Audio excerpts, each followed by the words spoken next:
રાજકોટ જિલ્લાના ધોરાજીમાં ભાજપ દ્વારા રાત્રિ પ્રચાર શરૂ કરાયો। દિવસે ખૂબ જ ગરમી હોવાના કારણે મતદારો મળતા નથી, જેથી કરી રાત્રિ દરમિયાન પ્રચાર કરી અને લોકો સુધી પહોંચવા માટે ભાજપે એક અનોખો જ અભિગમ અપનાવ્યો છે। પોરબંદર લોકસભાની બેઠક હાલ ખૂબ જ રસપ્રદ બેઠક માનવામાં આવી રહી છે।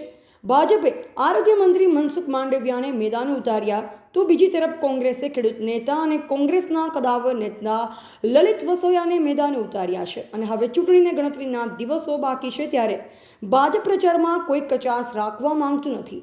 ત્યારે દિવસ દરમિયાન ભારે ગરમી પડવાના કારણે મતદારો મળતા નથી, જેને લઈ અને ભાજપ દ્વારા રાત્રિ પ્રચાર શરૂ કરાયો છે। યુવા મોરચાના કાર્યકરો રાત્રિ પ્રચારમાં જોડાયા અને ખાસ કરી ચાની હોટેલ, નાસ્તાની લારી અને પાન ગલ્લા પર જઈ ભાજપાના કાર્યકરો ચૂંટણી પ્રચાર કરી રહ્યા છે અને મતદારો સુધી પહોંચવાનો પ્રયાસ કરી રહ્યા છે। ભાજપના નેતાઓનું કહેવું છે કે રાત્રિ પ્રચારને જબરો પ્રતિસાદ મળી રહ્યો છે। રાજુ બાલદા, પ્રમુખ શ્રી ધોરાજી શહેર ભારતીય જનતા પાર્ટી।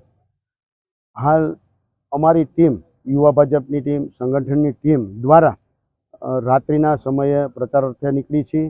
કારણ એટલું જ કે હાલના ગરમીના દિવસો દરમિયાન સૂર્યનારાયણ ભગવાનનું જે કાંઈ તાપમાન ઊંચું ડિગ્રીમાં થઈ રહ્યું છે, તેના કારણે લોકો ઘરમાં બેસી રહે છે, બહાર નીકળતા નથી। તેથી રાત્રિના સમયે અમે દરેક ઘરે જઈ પાન બીડિયા ગલ્લાએ, ચા પાણીની લારીએ અને નાસ્તા પાણીની લારીએ જઈ અને અમે લોકોને સમજાવીએ છીએ અને અમે પ્રચાર કરીએ છીએ।